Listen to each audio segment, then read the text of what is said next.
Hi everybody, Todd Dammit, Kerns here, one more time. Today brought to you by HelloFresh, America's #1 meal kit, which I will be enjoying directly after this. Today, a very good friend of mine, Canadian rock god, he's been hanging out with me online for the past few years, yet we've never actually met in person. This is a very fun, a very in-depth, and a very personal conversation that he and I have. I'm a huge fan of his work. I'm a huge respecter of all he's done. Ladies and gentlemen, Danko Jones.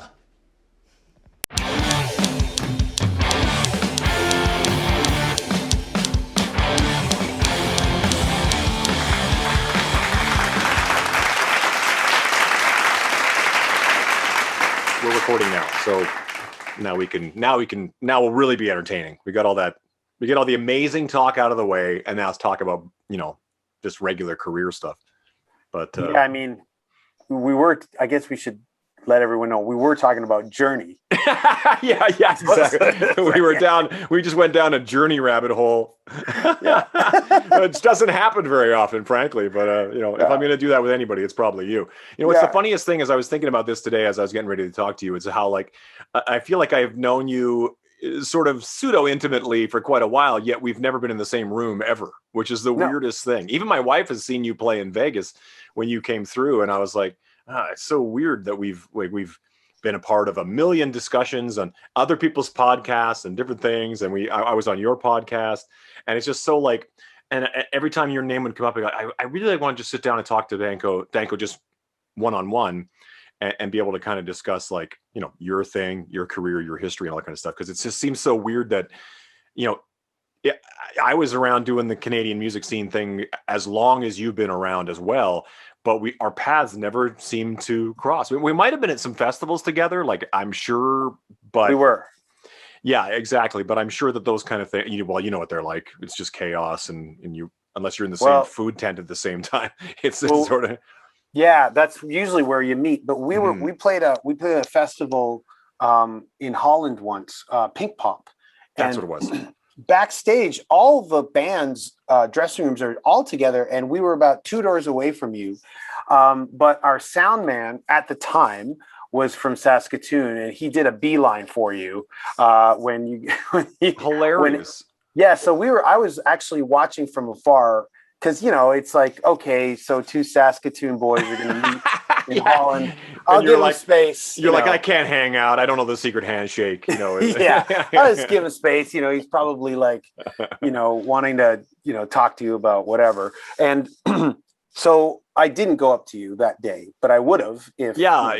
It's funny because there's nobody more Canadian than Canadians not living in Canada. That's the funny thing, is the fact that you were there. I'm surprised Brent Fitz hadn't rolled out like Tim Hortons and crullers just magically would appear and he'd be at your door, because we are so those guys. We'll be I'll never forget standing in line at the Coliseum in Rome, and he's like, check it out, points, and there's some guy with a Winnipeg Jets shirt on. Everywhere we go, we see Canadians. It's the funniest thing. But yeah, so it must have just been one of those crazy days where we were kind of up to our ears in whatever was going on, and we just had I really put it together that fellow Canadians are right over there, we should go hang out, but it just didn't happen. You guys I think came late because probably we were leaving. That usually happens too. It's bands crossing in the night, it happens all the time. Whack and all those ones when there's a lot of bands and multiple stages, it's really hard to cross paths sometimes. But it is funny.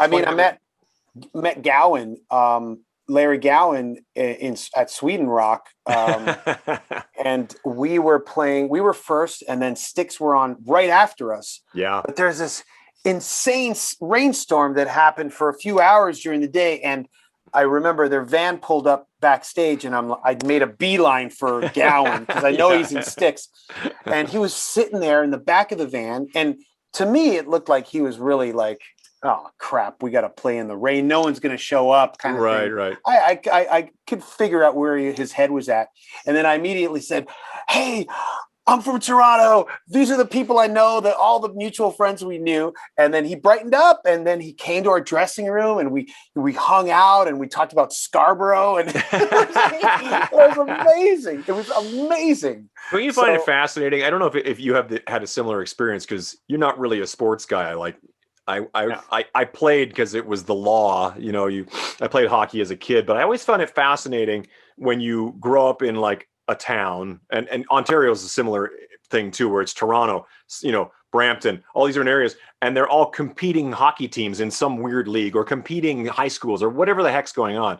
And you've got this whole thing where you're like, oh, those guys are from that town. We don't hang out with those guys. They're from there. And then all of a sudden, if you happen to both be in like you say, at Sweden Rock, no way, I'm from like, we're like from the same area. But, I always think that's so funny, because it'd be like, those guys wear a green shirt when they play hockey, and we wear a yellow shirt. We can never be friends. And all of a sudden you're like, happen to be in England together. Like, no way. We're both from Saskatchewan. It's the silliest tribalism thing about human beings in the first place. But it is funny, because I've had a similar experience with Larry Gowan too, where we were like, he was actually playing here in Vegas, and we did the same thing. Just a corral of Canadians just backstage, just overpower poor Larry, and be like, he's like, oh wow, no way, and he's an amazing dude that way. But it is weird. So nice. It's weird that we've not had this connection.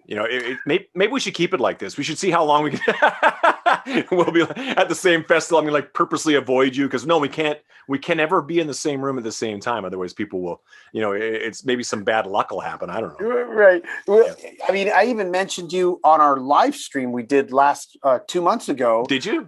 Yeah, we had a Q&A after our set. And so I think there was something about a pandemic question, or what have you done? And I your name came up, and basically in the context of, well, then I've met so many people during the pandemic. Yeah, that is true. Yeah.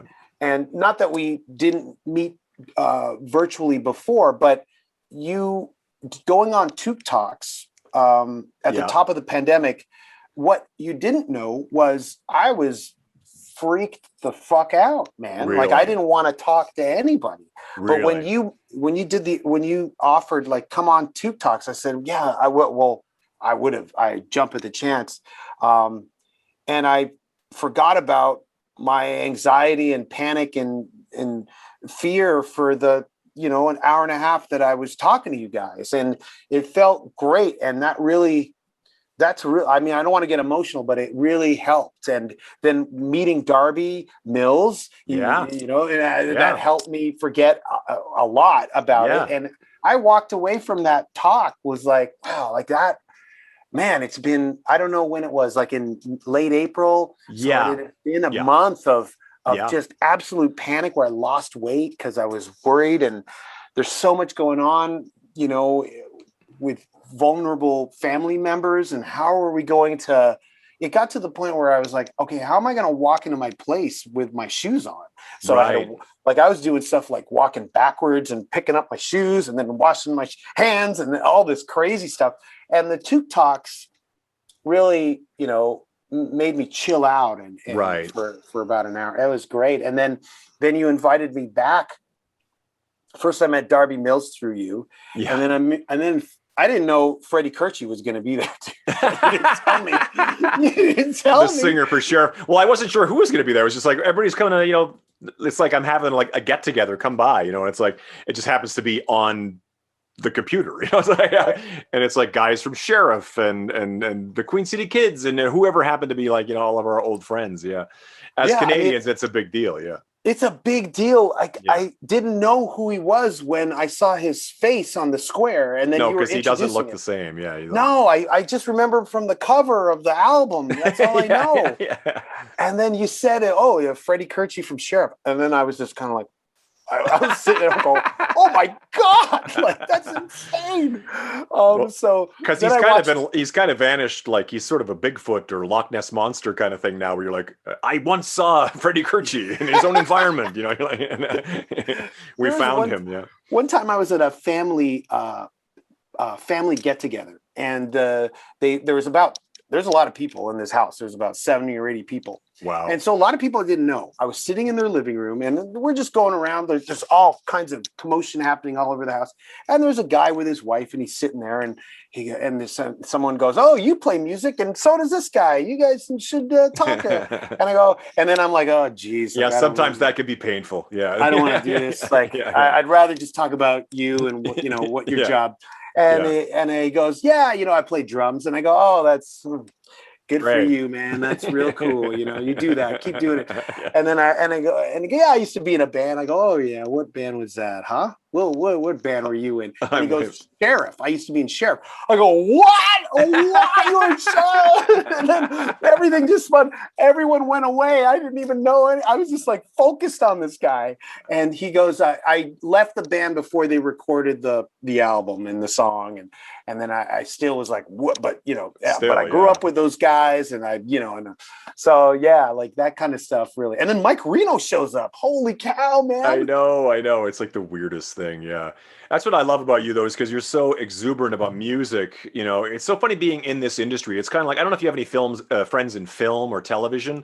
If you try and watch movies or TV with people who work in that industry, they just sit there pointing out like, "Oh, that glass was half empty 5 minutes ago. Now it's half." You're whatever. And you're like, I would never notice this. I'm just watching a show, but being in music can have a similar effect where you're like listening to a song on the radio and you go, "Oh, if you'll sit with other music friends and they'll be like, 'Oh, it's interesting that they went to the major third there.' And you'll be like, 'Can't we just enjoy the song, without dissecting it like it's in the lab cutting open a frog?'" It's like, but I always like that about you, is that you've never, and you're kind of like me in the way that, like, when I'm standing there and Slash goes, "Yeah, Rick Nielsen's going to come down tonight," I go, "Rick Nielsen from Cheap Trick?" I go, like, "What?" It's like you can't just say that without me just kind of like immediately being like 7 years old staring at like, Budokan or whatever. But I love that about you too, is that you take it, you take it seriously, like your love for music and your respect for these people who made the music, whether they're, multi-platinum famous or just guys that you grew up on. And as you were kind of coming up in music, we find inspiration in guys that played in a high school band or whatever, and still respect those guys. I feel the same vibe from you as well. And I think we both share this thing of what drew us to music was the fandom for it and the bands. And I always question when I see bands where they're over it. Some band, then they're just like, "Oh yeah, and I think, well, why are you here?" Like, I mean, I'm not gonna lower myself and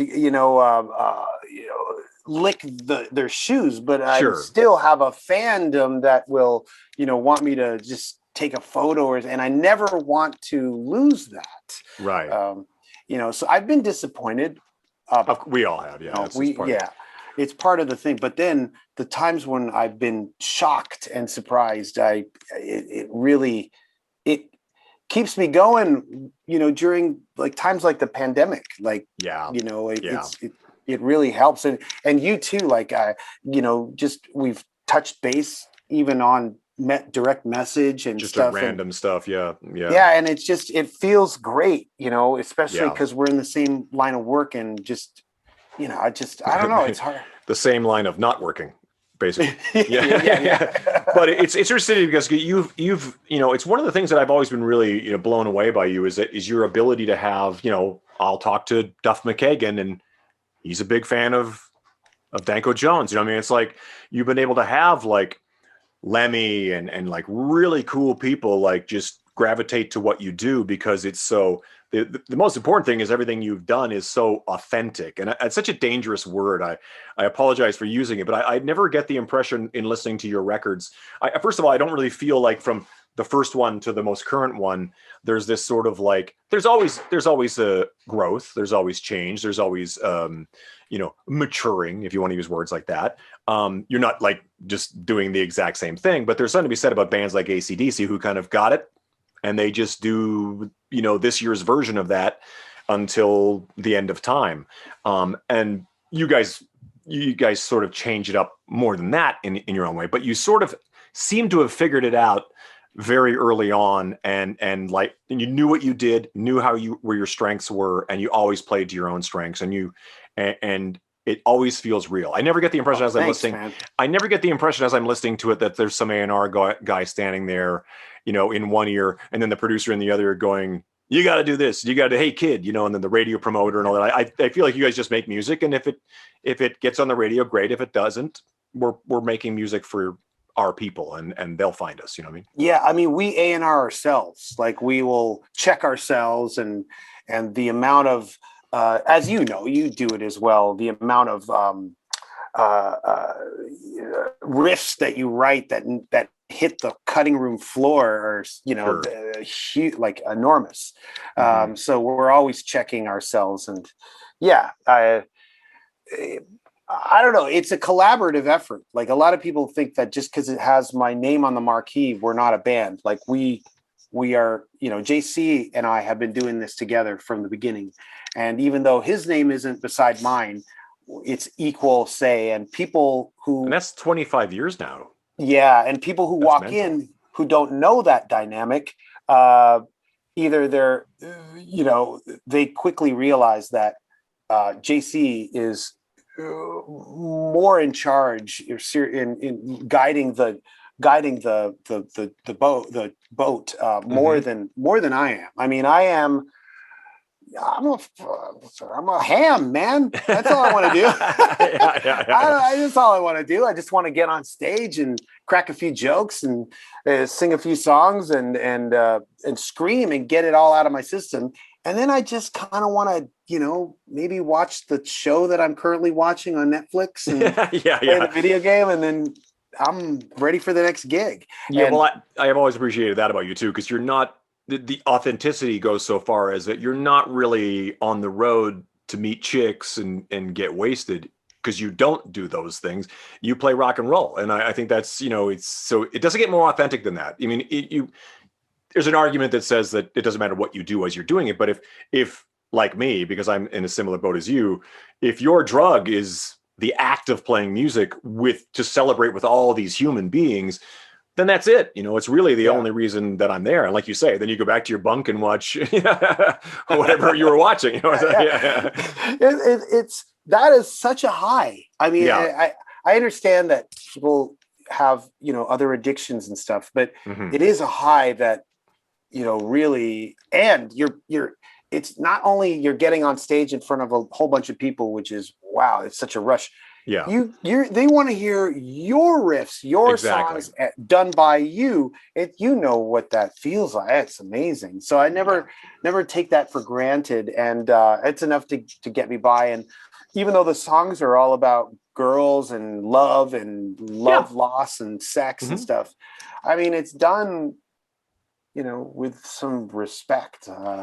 Very aware of all the lyrics I read. I mean, I was, we come from a punk rock background, and I grew up heavily checked by women in my life who checked me hard growing up. So I've already been through it before, whatever. I've been lectured know, what's the proper way and how to do things right.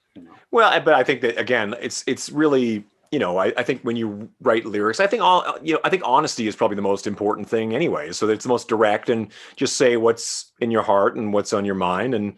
And sometimes those things can rub a person the wrong way. And that's going to happen. That's sort of the nature of it's so hard to keep up with the changing times sometimes. So you just got to kind of do what you do and just kind of, but it's always been that way, hasn't it? You do what you do, and you build your audience, you build your tribe one set of ears at a time, and go from there. Well, I think doing the topic of sex and love and performing it in a very aggressive way, there's a lot of confusion, I think, and people have misunderstood a lot of my approach, and it's you can't. There's no time in the world to talk to every single person and tell them exactly what I meant. But I guess my compass is, the strong women in my life in growing up that kind of schooled me, and I go by that, and so it's worked for me. Speaking of that, let's talk about growing up. with women or otherwise. But and I'm actually very curious. So were you born in Toronto properly, or Yeah, I was born on University Avenue. really? Wow. So Yeah, yeah. at So you, Mount Sinai. Yeah, I was. how far are you right now at this moment from the place that you were born? Right now, like A 20, 30 minute car ride there you away. go. Yeah, yeah. That puts it in perspective, doesn't it? Yeah, yeah, it's true. I think that's fascinating because my life has been bouncing around all over the place, and I actually quite sometimes I envy the idea of like I talked to the Billy Talent guys that we talked to Ian that day, and I'm like, wow, it's such a trip to grow up in that town, put a band together in that town, and stay in that town. Your headquarters is in that. I think that's wow, that'd be so cool. I never had that opportunity, but Yeah, but I heard about what you were doing years years ago. Like you had done the whole Canadian band. Centuries ago. Yeah, sorry. You'd done the whole Canadian Right. music industry thing. Right. You'd been Yeah. on TV and been a household name, and then we'd heard rumblings of you in Las Vegas and LA Mhm. and playing Mhm. with certain people and stuff. And I'm like, wow, he's really doing it. And it's Right. like it was interesting because I've told you this before, but there's certain people you meet or see, and you're like, that dude, there's just absolutely no way that dude wasn't born to do that. And you're like one of those people to me. I'm like, that guy was like, he's like, look at him. He's tailor made and he's got the voice, everything. It's just like, Well, I of appreciate course we're going to hear about what's going on with you. You just got to get down there, and you did. And it's awesome, man. I wanted to say that.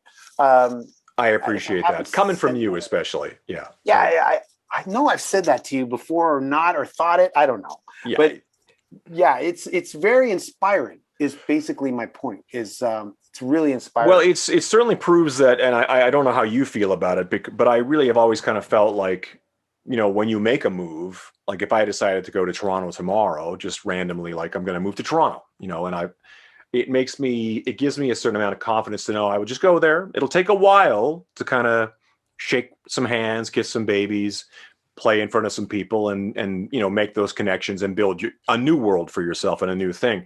And but you've done it yourself because you've been Johnny Appleseeding your way across Europe and Japan, and and often those trips can start off as modest, and then the next time you go back, you're like, wow, these people know the songs, and there's a sizable audience. So, Yeah. But that's the beauty of music, really. I mean, they'll keep preaching that rock and roll is dead, but you and I know as we travel the planet that it's alive and well in most of the world, frankly. Yeah. Yeah, no, it's true. Yeah. It's been interesting. It's funny. I always get asked this in Canada. Where do you like playing? You like playing, what do you more, Canada or Europe? And I'm like, well, that's a continent, man. Like, it's like 50 countries. Yeah. Where do you think? I mean, Yeah. I feel at home in Canada. Like, you're not too far from home. And it's crazy that Vancouver is still Canada and Canadian to me, even though it's farther away than, Benelux is. But that's actually a good point. Yeah. Yeah, it's so weird. But touring Europe and being able to do that is I don't take that for granted. And even though we never reached any kind of success like other contemporary bands in Canada, like I'm totally happy with the European touring that we've done. It's quite okay.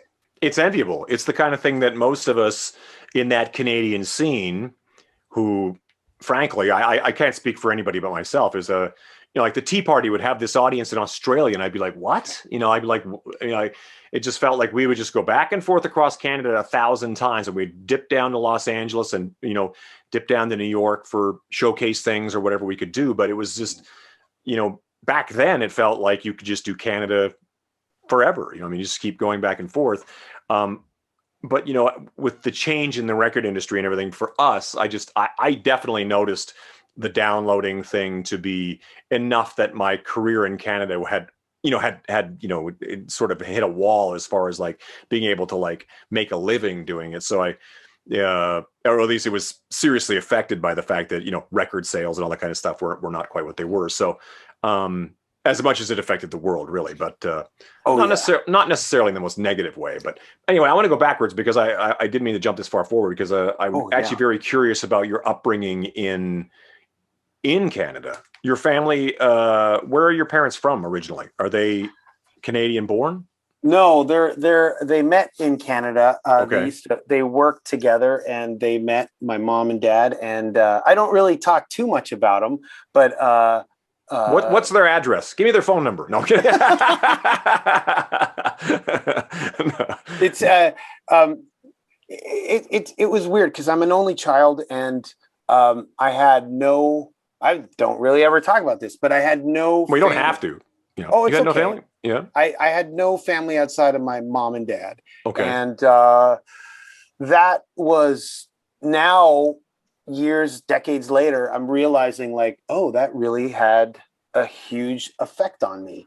And there's like so many things that I'm starting to get to the point where I don't want to get too personal, because I never really do, but it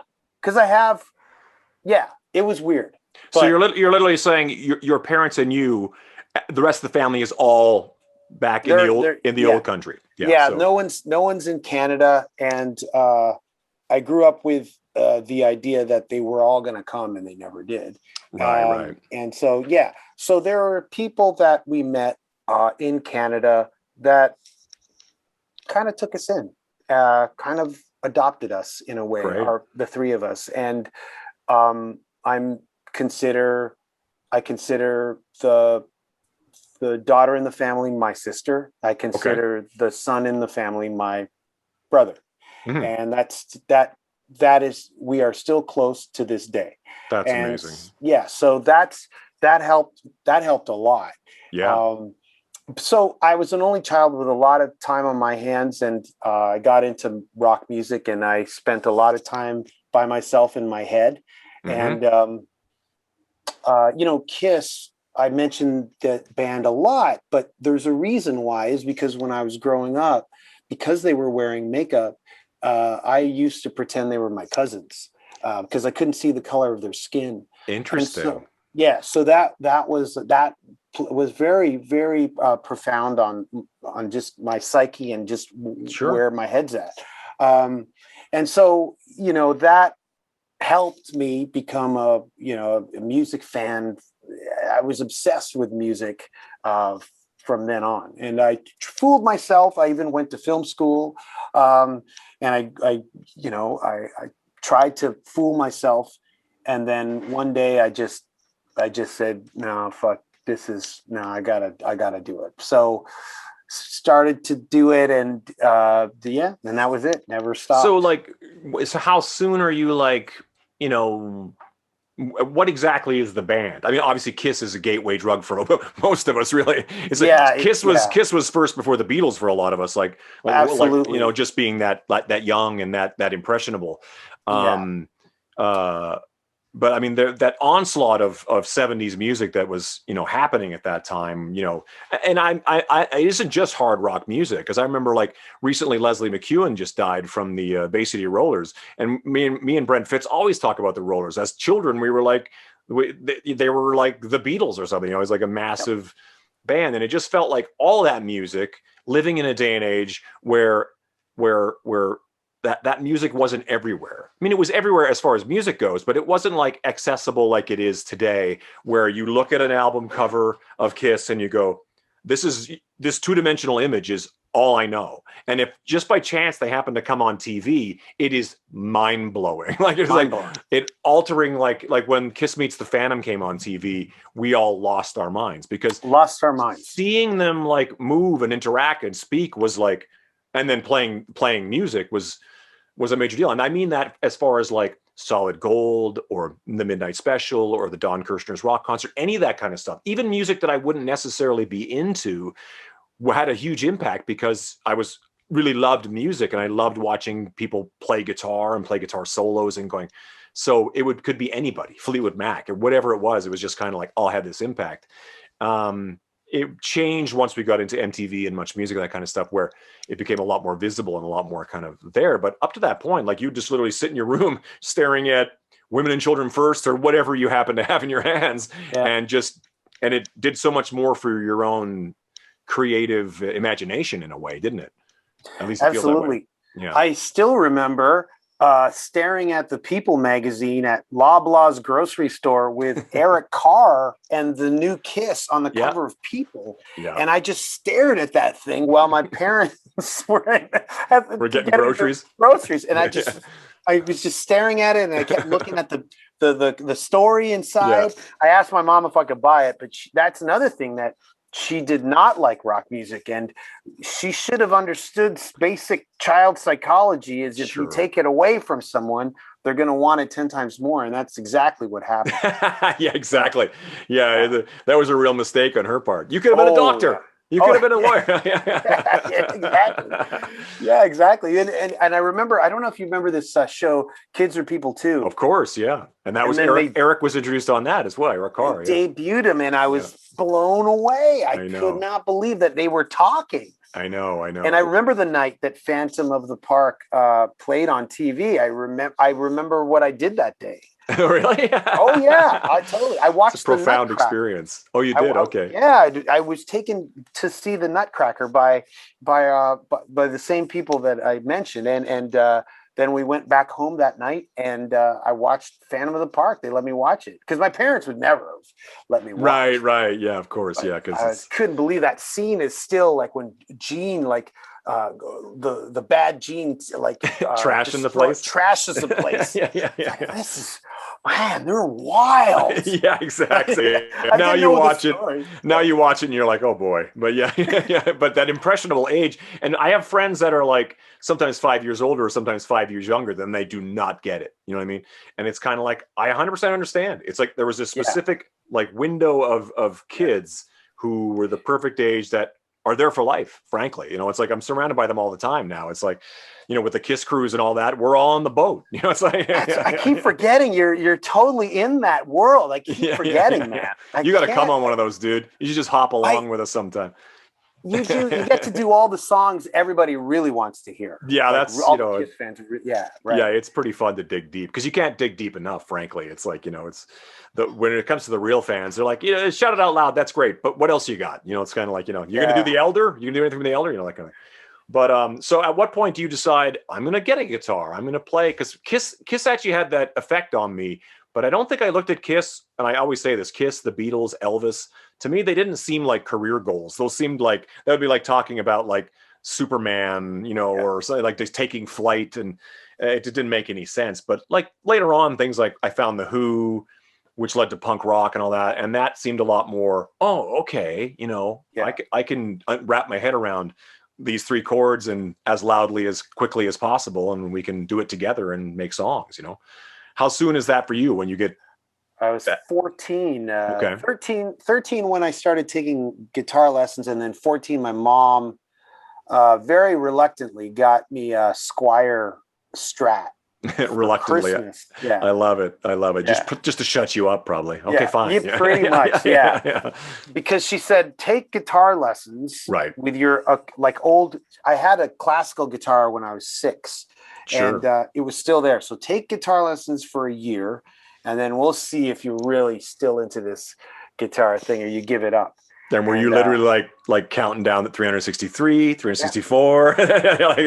Yeah. I still remember learning how to do the C and G chord for like a month, just trying to figure out how to do that. And I did not stop because I had all these like bands that I loved and I wanted to be that, So it kept me going. And you're right. Getting into the Ramones and the Misfits helped me keep playing guitar and thinking, I could really, kind of write songs too, So that helped a lot.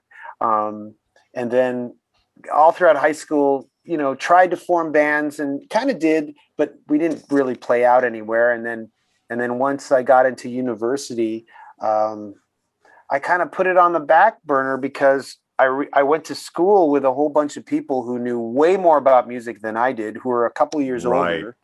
And they were so they knew so much, and I just soaked it all in. And I lived at the radio station at York University, pretty much lived there, just living with the library there and trying to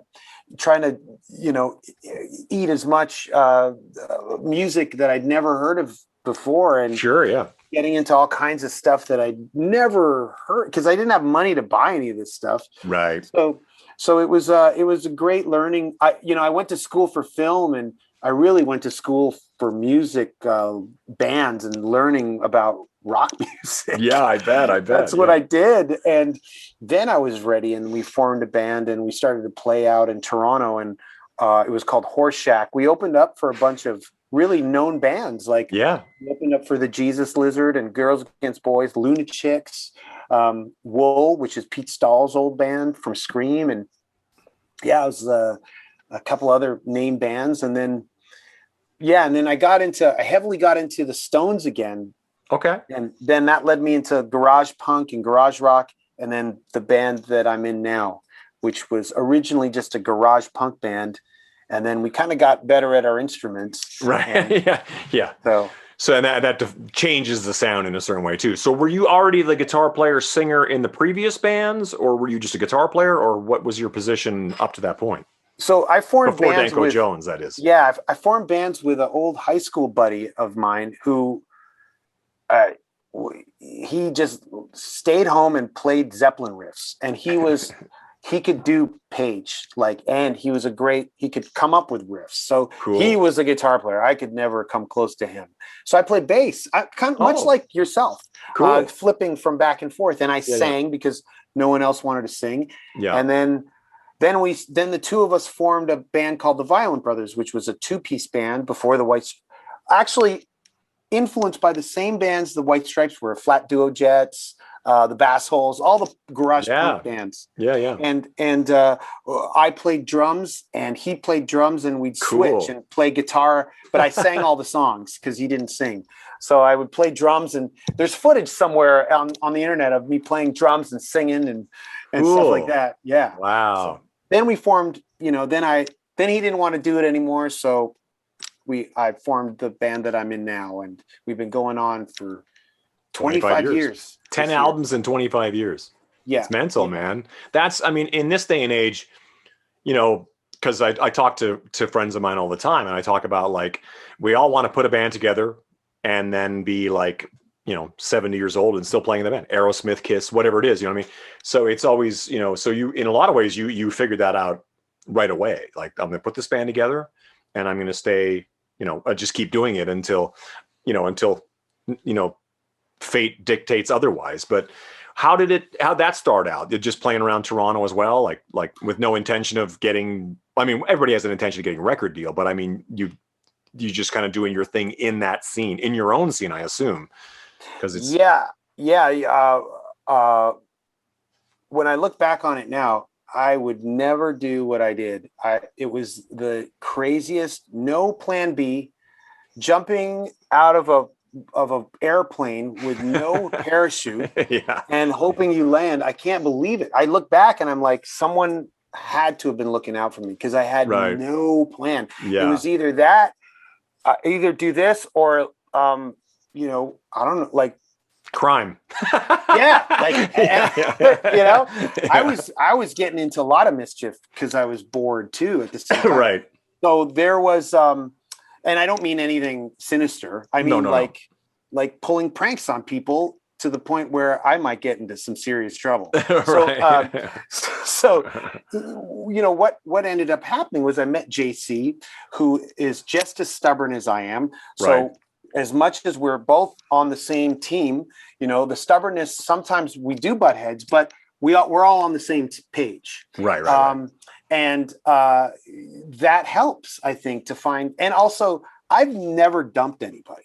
Right. I've always been the one who gets dumped. Oh, really? Interesting. Yeah. So I'm very loyal, and I'm like, I will never let go until you tell me to let go, and then I'll let go. But I'm there. I'm there till the bitter end. I will stay with you, and I will help you out all the way to the end. And JC's the same way. That's amazing. We're just so that helps keep something going for 25 years. And so, and also I saw a previous episode of your show where you talked about, it doesn't matter how great a player you are, you just have to be a good hang. Yes, that's always the mantra. So, it's so important. You know, you just got to be able to hang. So we've been through a lot of drummers, but you know, like I don't really talk about why and how, but in the end, it just boils down to like, dude, we can't hang, man. Exactly. This is not working. It's the cliche of cliches to have a bunch of drummers, but it's been as old as time, really. But it's, you know, you're right. It's you know, it's one thing to musically hang. It's another thing to personally hang, all that kind of stuff. It's there's so many factors, especially when it gets into like, now we're going to get on a plane and, you know, fly coach to, you know, fucking Frankfurt, and, you know, and then hopefully there's a bus, but probably a van or whatever it is. And that whole like living in each other's pockets like that, it makes or breaks relationships all the time. You know, it's and we've all, the cliche is marriages don't, you know, often have such challenges, but when you add in like 3, 4, 5 people, sometimes it's that much harder. So, but you know, I mean, it's you haven't missed a step, you know what I mean? As far as like, yeah, there's been a few guys behind you that change, but to me, it's like the you and JC really seem to be the plan, you know what I mean? Yeah. And speaking of hanging and stuff, there's one time things weren't going very well with a certain member in the band. And then JC turned to me one day and he goes, "Have you ever seen him eat?" And I go, "No, I've never really paid attention to it. And next time we have dinner together, just watch how he eats." And after that, I was like, this guy was raised by wolves. I can't unsee that anymore. And this has altered how I see him. so I mean, you know, it is. Oh my God. Bands, you think bands break up because of creative differences? Bands break up because, you know, some guy doesn't like how the other guy ties his shoes. Exactly. Yeah. You know, or you know, like he takes 5 minutes longer at the gas station to find his potato chip flavor. Yeah, it's all the little personal things that can drive. You know, the guy who sips his coffee and goes after each drink. Yeah, you know, I have a friend that I never noticed that, but he goes, when people do that, it drives me crazy. And I'm always like, I would never notice that, but I understand those little things that kind of add up with people. And I was on the road with brothers too, so that's a whole other level of my God. You know, at least so much baggage. It wasn't so much like Oasis or the Kinks or anything, like at least that level of like, you know, hating each other, but it does add another layer to that. But you're right though, because bands, it's such a thing, like the process of putting songs together. There's multiple egos in the room and all that kind of stuff too, to, you know, when you're, well, that's great, but can you kind of do this? And sometimes that guy doesn't want to be, you can't tell me what to do. I'm not telling you what to do. I'm asking you, that's half as long for the, you know, that whole conversation. And some guys are good at that and some guys aren't. And it's the hang. Because you, like you say, it's like, that guy can be the new Yngwie Malmsteen, but he's a total hassle, and I don't want to deal with him, you know, or whatever it is. Yeah, exactly. Yeah. I think it's lasted because we can make each other laugh. That's important. And we just try to keep things light and just, you know, we just try and have fun and laugh. Just totally cracking jokes and laughing. That is how it's always been my thing. I don't like walking into a room and everybody like stops doing what they're doing and tenses up. Gets uptight. I really, and sometimes with new crew members and stuff, they don't know you and stuff, and they're trying to read the room. Mm-hmm. I always try to like as quick as possible, like, you know, go, hey, I'm not like that. Right, those guys, you know, it's all cool. And and even with our crew guys, it's usually like we always just like to keep people who are a good fun hang, and we just chill out. The best tours are not your tours. The best tours are, you're on a big tour, your evening ends at like 8:00. Totally.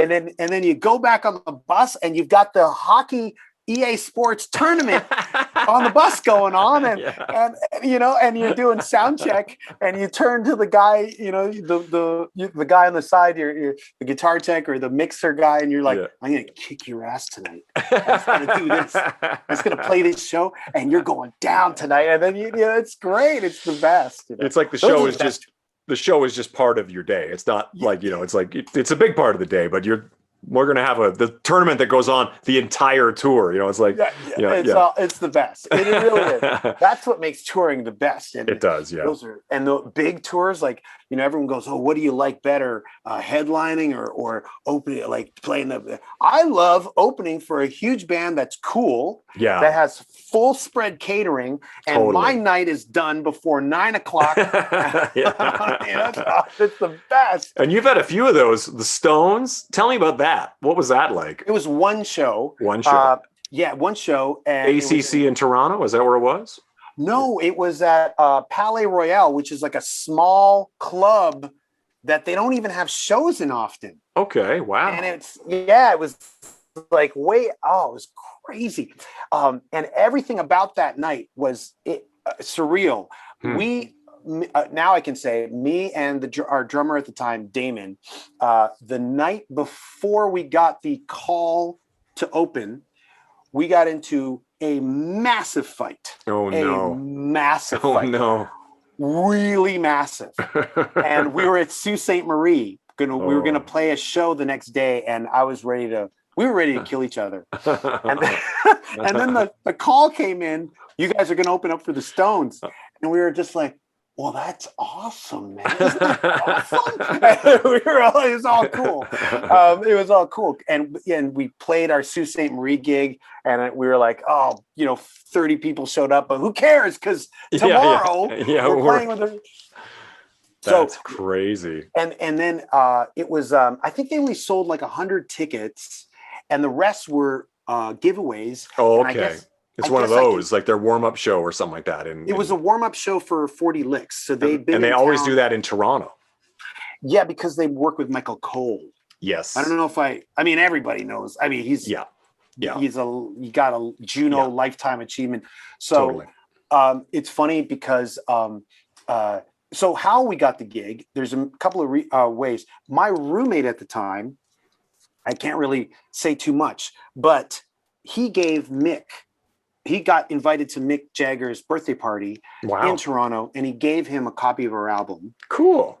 And then I heard a few years later that Keith Richards name checked us in terms of new bands. Cool. And then I walked into a Toronto restaurant one night, years later, and the bouncer guy, he took me aside and he goes, I was bouncing for the Stones. I was security for the Stones. Ron Wood listened to your album every day that I was working. What? It was amazing. That's amazing. I think we got the gig from all that kind of, our name was bounced around. At the gig, though, they had invited the Ford modeling agency, got free tickets. So cool. I was at the gig, and I was like, I didn't know that until after the gig. So during the gig, I was looking around going, I have never been to a Toronto show where there's a lot of hot, like supremely. What is going? I know it's the Stones. What is going on? Like, this is a Toronto show. I've never been. I've been to a lot of shows. I've never seen this. So someone hit me later. Then they're like, "Oh, okay." Later, I was like, "Oh, okay." It's like, oh my! Like it was in. You're like, what? What? I've never been. Never been to. Never. No. And sound check. I cried. I actually cried, and I can't imagine. I was sitting on our cabinets. They told everyone to move to the back when the Stones were sound checking, but I didn't hear it. So I just kept sitting on the cabinets. Nobody told me to move, and they started into Hot Stuff, and I just started bawling because they were 10 feet away from me, and dude, it was so heavy. I can't imagine. Yeah, that's heavy. And then I had to like suck it all in and go back to the guys and, hey, how's it going? Yeah. That's pretty good. Yeah. Oh, that's pretty cool. Yeah.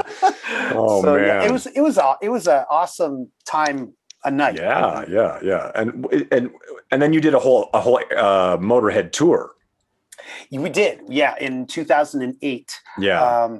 We did for Motorizer, Right. but even before that, we had played festivals with them, and I had sung with the band already. Come on, a few that's times. so crazy, dude, that you actually got up there and sang with those guys. I mean, aren't they like the best, like as human beings? I mean, it's Phil's 70th birthday right away, by the way.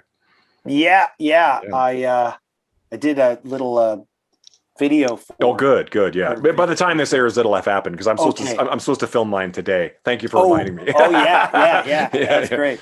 But I got Duff and Slash and Sebastian to all film videos for him. So, that's awesome. But yeah, I mean, they just amazing dudes. And like you say, here's Danko Jones going to get up and sing with fucking Motorhead. What did you sing? Killed by Death. I sang it almost every night. You nail that one too. It's so great. It's so much fun. I did it. The last time I sang Killed by Death with them was in Toronto. And so it felt awesome. That felt really awesome to do. I did that. That was the last time. And then, Motorhead have treated us, and the crew have treated us like amazing. Yeah. Lemmy has been so nice. He was so nice to us, so nice to our band. Yeah. He was such an amazing guy that way too. Nashville Pussy, or like, he just had a really good sense of again, it was about the music, but it was also about the hang. Like if he liked you, you were home team, you know what I mean? And he's so dearly missed for that reason alone. You know what I mean? It's like he just, but like you said, you standing up there on stage with those guys means in a lot of ways, like you flew to Valhalla with with Thor or something. I was like, yeah. It literally like just raises the entire level of cool that you could do. Then you open for Guns N' Roses, and that's is that the Reunited Not in This Lifetime stuff?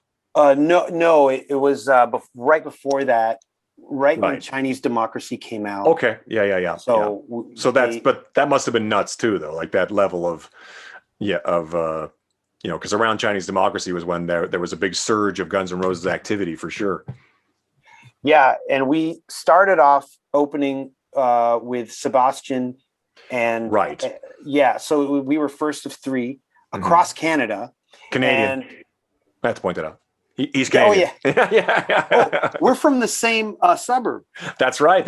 You are, yeah. And so I was like, so I grew up from the time I was 3 to the time I was 11. I grew up on a street called Seneca Hill Drive, and so I went up to Sebastian and I go, "Hey, I grew up on Seneca Hill Drive," and I can't remember the street he grew up on, but he goes, "Get up, dude! I was on," and then he named the street, and I was like, cool, man," He's that guy. Yeah, he's that guy. Yeah, it was awesome.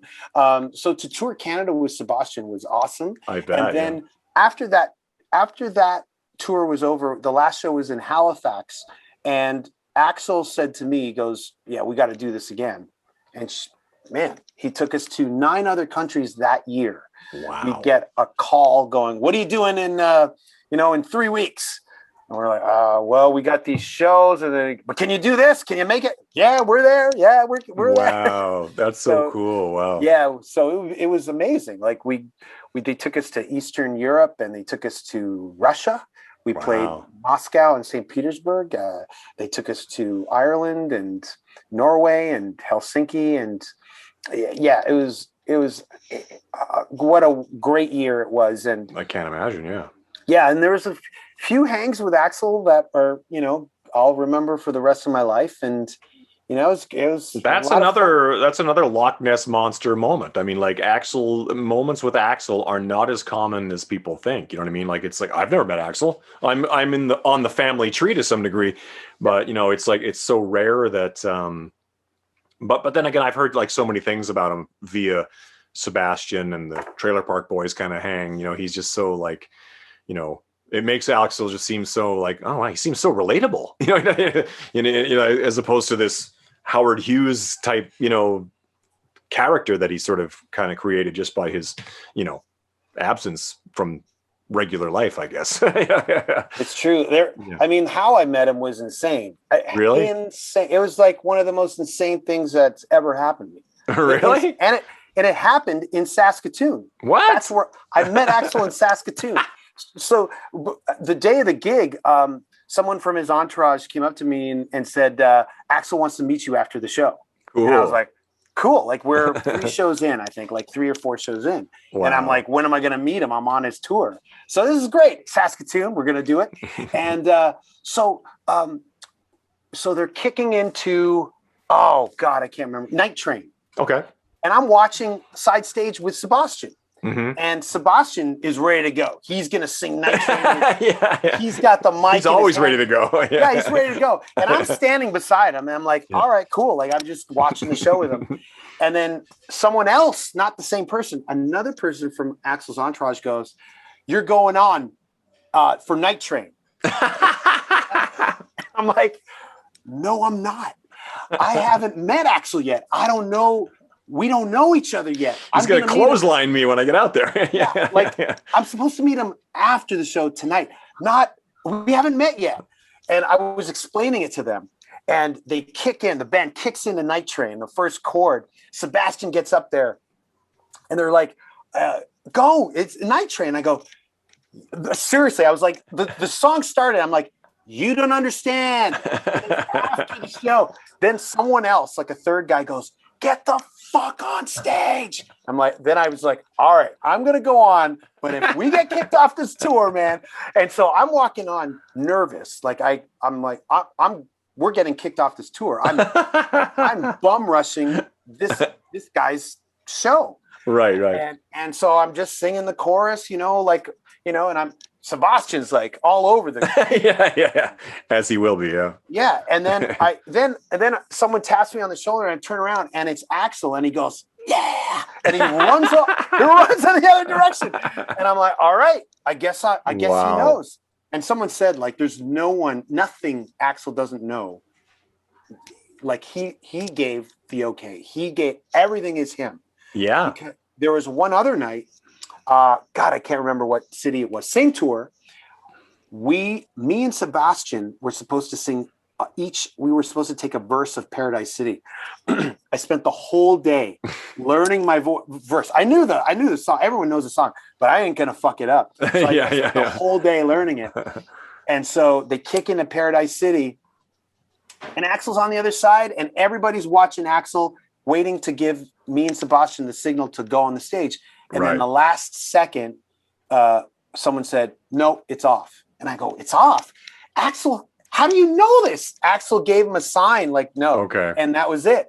And yeah, so he knows, he's like orchestrating everything. And sure, yeah. As he should be, it's as he should, yeah. But I don't know. And I'm usually like, I'll give you like, if I want you on, I'll do this. Come on. Exactly. Yeah. There's not like kind of like some weird like quick signals or something like that. Like someone has to kind of, translate. Yeah. So I was this close to singing Paradise City with Axl Rose. But it's amazing that you met him in front of a capacity crowd in Saskatoon, Saskatchewan. It was insane. And then that night we met and it was awesome. It was That's so cool. Insane. However, so cool. Because I'm such a tight ass.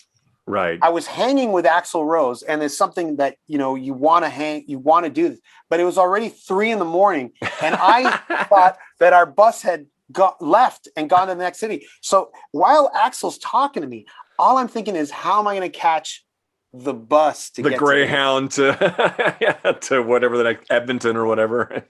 I couldn't appreciate it. But then I saw a couple of my our guys came in to the dressing room because it turned into us. Oh my God! Thank God! Oh my God! Then I could listen and understand what's going on. That's so great, man! Wow. So it just kind of like the entire thing is such a great thing. I mean, like the thing you've created, the band, the music, the whole thing.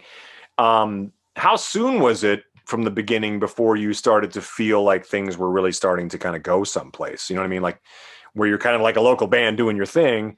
Because the interesting thing to keep in mind is when people talk about like the 90s, say, when you guys were around for you first came around and into the early 2000s when Much Music was still playing music, basically is what I'm trying to get at is remember when Much Music and MTV played music, music videos, is we would discuss, it's kind of like discussing the alternative 90s. And you talk about like the grunge, the alternative, yet no two bands really sounded the same. You know what I mean? Like, it's kind of like, like Smashing Pumpkins don't sound like Alice in Chains and everything else that was going on at the time. So whenever I talk about like Canadian bands, that was really, really diverse. You know what I mean? And you guys were so much more, just no, wasn't an ounce of slickness isn't the right word because there's a slickness to your band, but not a put on slickness. Like it felt really real, really rock and roll, and you weren't playing ball in terms of like this is what's happening right now, and this is what's cool, and this is what the radio, promoters want to hear. You just did your thing, and you did it convincingly, because it immediately became like, have you heard Danko Jones? And I'm like, yeah, dude, it's real deal. In fact, I was surprised. I thought you guys were from like Europe. I thought you guys are part of the Backyard Babies, Helicopters, Wild Hearts, that kind of whole hang over there, where in my opinion all the great music was coming from at the time. Which in funny way, you kind of really got to go over there and capitalize on that whole world in your own way, Yeah, we met all those bands and we and fit like a glove over there. Yeah, we became What do you attribute to that? What do you attribute to that whole like Finland, Sweden, that whole area, just the great rock and roll that comes out of that area? It's wild, but I think rock music is more acceptable there. I think here we as Canadians tend to look at rock music it's lowbrow and like it's right. beneath us. We're more into this refined whatever kind of music, and I think over there they really embrace it because it's a bit like some sort of American nostalgic throwback thing as well, but also I don't know, they just I know exactly what you mean. I've asked Swedish and Finnish guys, and Ginger Wildheart, I'm like, what do you attribute to this? Because there's a pocket of like where they kind of get it and they get it right. They've got like the New York, there's like an element of the New York Dolls glam that's going on in there, without too much. It's not like 80s Hollywood glam. It's the right kind of glam, like the Hanoi glam. You know what I mean? Yeah. But it's punk rock. It's Kiss, it's AC/DC, all kind of in this cauldron that they've kind of made. The punk rock is there. The glam is in there. All that kind of stuff that really works. And your band and what you guys do, although a different flavor of that, went over there with this real sort of like you plug your guitar into the amplifier. You don't have some sort of ridiculous surfboard full of pedals. You can tell you're just the kind of band that goes clink, let's play. You know what I mean? And I think that's. I wouldn't recommend that. I don't like those rigs that look like you need a pilot's license to play the guitar. I get lost. But I think that's part of the beauty of it is I think that when you find your audience and the audience that continues to follow you, it's because of that sort of the directness between what you're playing, what you're saying, boom, into the ears, and they're there year after year after year. Well, because in Europe, like a lot of the time when you play, there's a play in front of people.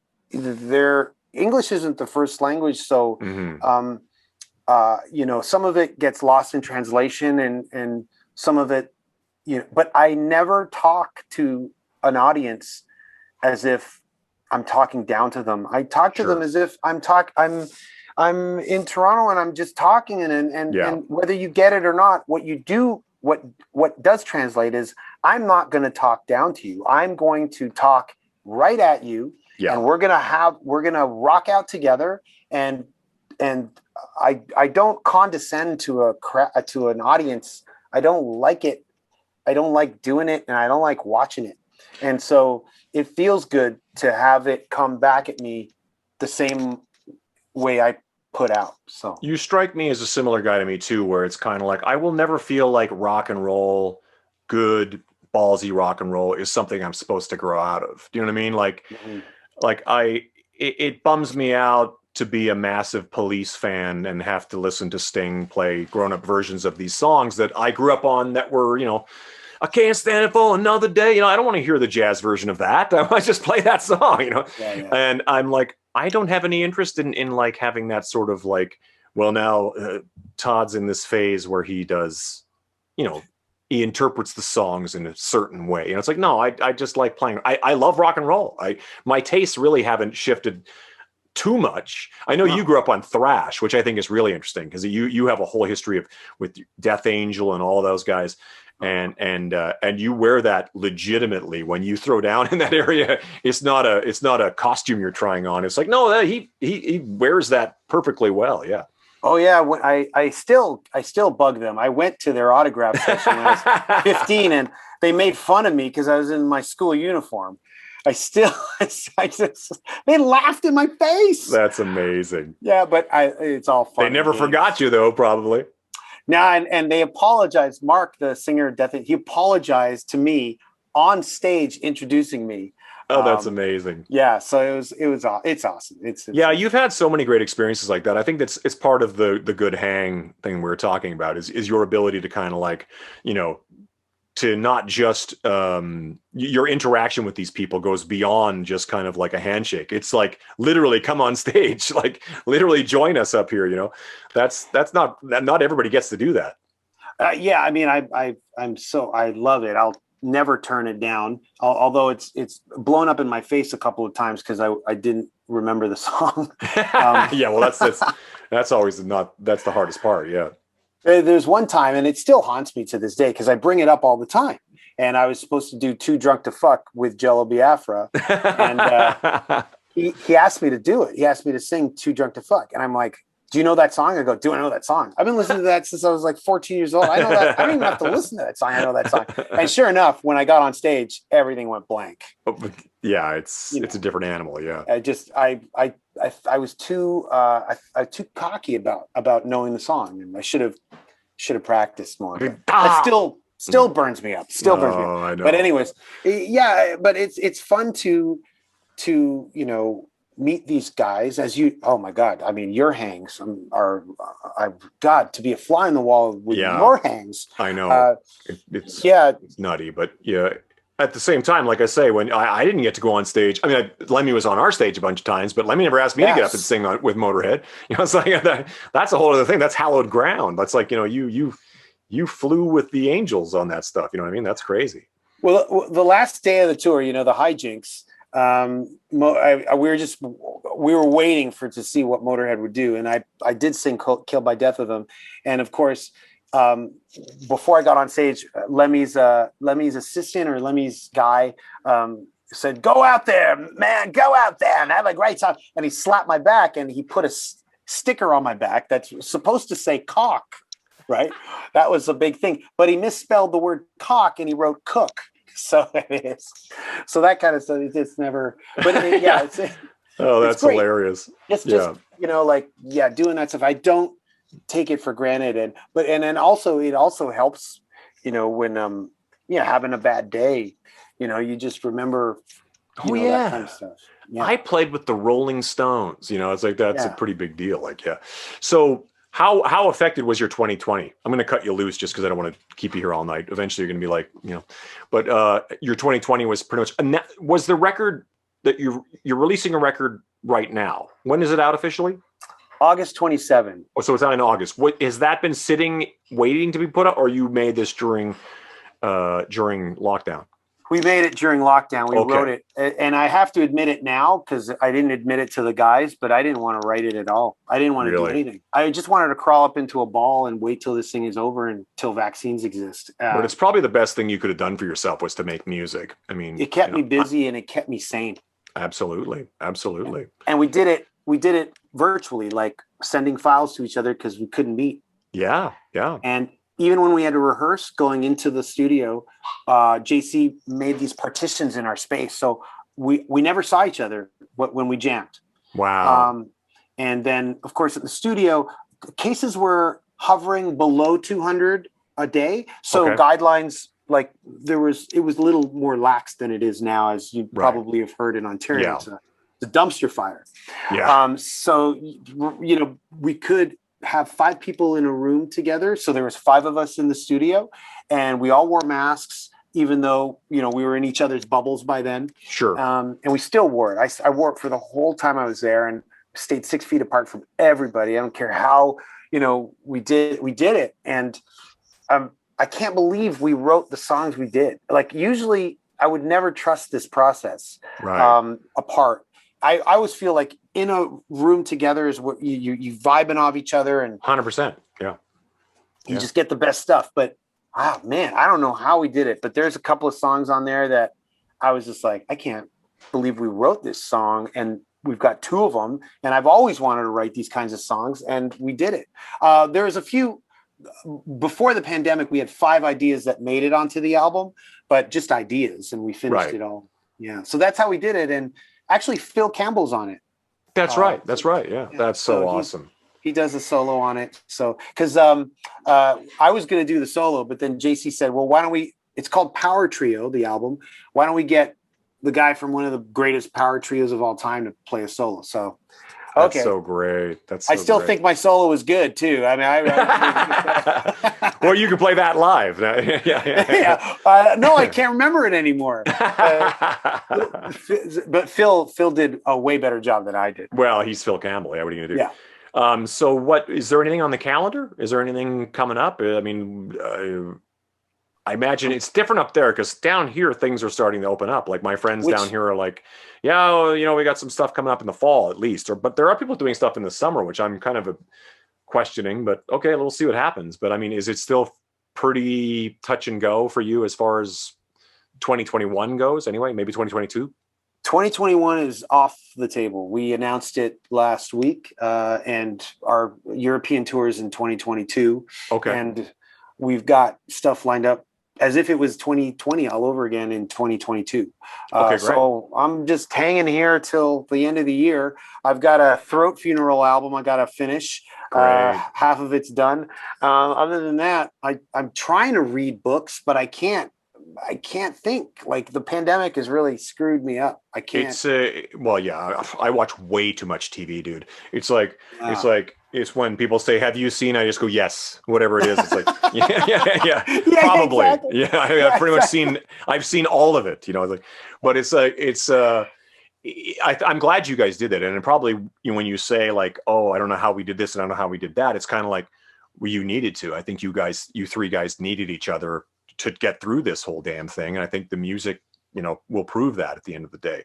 But, you know, as far as 2022 goes, well, probably by the time you do that, the thing I always love about you is that I've got a Throat Funeral project to work on. You've always got something else, and you've been doing podcasts since, how long have you had a podcast for?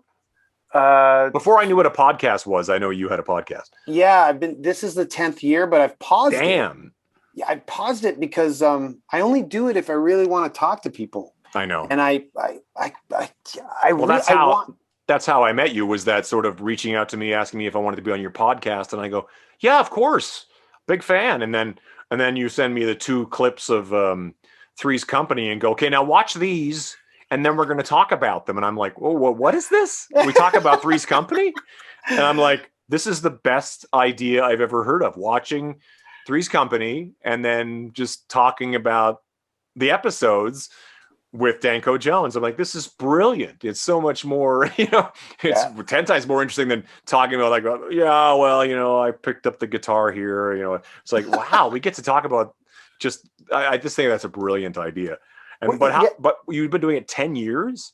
Yeah, I started 2011, this one. Wow. I did one in 2005 when our webmaster said you should do a podcast. He knew about it, but it had never taken off. So I didn't really know what he meant.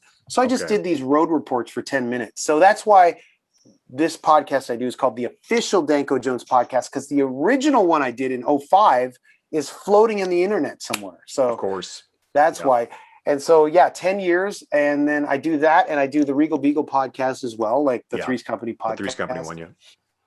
And I paused it because I only want to do it when I really want to do it. Yeah. And the life is just these days, 2020 kicked my ass, but 2021 is kicking my ass and making me shoving my face in the toilet right now. So. Thank God you've got music, my friend. But so who's involved in the Throat Funeral project you're working on? Oh, now? Wow. So I mean, Throat Funeral, for anybody knows, is basically a musical project you do that's all based on on committing your voice to death or something, or yeah. And I like to keep the instrumentation, if there is any, like wind based. So you're still using your throat in a way. Right. So the next album, without revealing too much, is going to be flutes. Really? Yeah, it's all flutes, and all the music's done. The person playing flutes is my friend AL, and it's going to be a Throat Funeral. AL Senior is his name, and he laid down all the flute tracks. So and crazy. So I got to sing or scream over that, and so, yeah. That's what I'm talking about, though. It's kind of like, what are you going to do with yourself until you can go on the road? I'm pretty sure Danko's going to be fine. Yeah. He's always got something going on. He's got something with flutes going on. Yeah, he's doing flutes, and his Throat Funeral. It's going to be crazy. Yeah, but I'm excited. I'm so happy we got to hang out. I'll cut you loose, but let's keep in touch. It's funny that we seem to be in constant contact about. Have you been listening to the new Cheap Trick record? Have you heard it yet? No, I didn't even know there. I didn't follow Rick Nielsen on Instagram. It came out last week or 2 weeks ago. It's great. It's really good for when 70-year-old men are putting out music, you're like not expecting it to rock, but it rocks. It's great. Robin still sings great. Yeah, check it out. We met Cheap Trick a couple of years ago at a festival. Yeah, and they were the nicest, the coolest guys ever. Yeah, like to the point where I was like, you don't have to be this nice. Yeah, I know. Yeah, exactly. Yeah, I thought the same thing. I was like, did my parents put you up to this, or like? Yeah. I was like, I would have been happy if you just gave me the guns, and just said, give me the thumbs up. Yeah, exactly. On the way by, yeah, I'm like, is this a Make-A-Wish thing, and I'm dying? Like, what's happening? Exactly. Like I met Robin Zander backstage, and then when they played, I was like, you get access to the whole ground. So I was up in the front, like where just in the audience, I was up in the front. Xander walks on and he points right at me. I was like, what are you doing? You don't have to like make my dreams come true. Yeah, I know, yeah. I'm suddenly 7 years old again. Like, okay, great. Yeah. That's so great. Yeah. I will check it out. Check it out. Yeah. And absolutely. We'll go back and forth on whatever else is going on, sure. But make sure you have a wonderful week coming up, I guess, now. And say hi to the fam for me. And anybody else I should say hi to, for sure. And thank you for introducing me to Darby Mills and Freddie Kirchie and Mike Reno. I've known John. More Donnelly. to come. More to come. Yeah. I'd love to. Please include me in any two talks hang. And it was great to see John Donnelly too. And God, who else was on there? It was like I was waiting for everyone. Yeah, it's Hollywoods. I was in the wings waiting, and Hollywoods was there. And then when it was our turn, she was gone. I know. That was like one. Yeah, she got away. Growing up in Toronto, I was like, there is a bit of a thing there. But Meet the singer from Toronto would be the way to do it. Yeah. You're like my the hookup guy. Well, hopefully we'll be able to do it in person one of these days. I don't know if that's going to ruin the whole thing and be like, it's so much more disappointing to meet Todd in person. I wish I just still knew him only in internet form. I hope not. Yeah, I think we'll probably. I've envisioned this already, Todd. Like we finally meet, and then we just end up hanging for like 5 hours. I'm pretty sure we will. Just talking about music or whatever. I'm not very good at video games, so I'll immediately disappoint you right there. But the neither am I. I'm terrible. I just play one. I play one video game. The hockey one. No, that's for the tour. And okay. I'm always like bottom or whatever. Yeah, right. Yeah. But no, I don't either. I just play one video game during the pandemic to get my mind off things. Which is Contest of Champions, which is a Marvel Comics Street Fighter type game. So that sounds like fun. That sounds like a lot of fun. It's like Deadpool's gonna kick, Hawkeye's Exactly. ass or something like that. Yeah, and you can have that happen. They're both in there. That sounds like I'll try that one. Let's do that. All right, man. Have a good night. We'll talk soon. And I'm very excited for the record. The song is killer. I love it. I'm always blown away by every time you do something new. It just keep doing it. You Thanks, just keep man. doing that. Thank you. Love you. Big love. Thanks, Todd. We'll see you soon. All right. Love talking to you. You too. Take care. Bye-bye.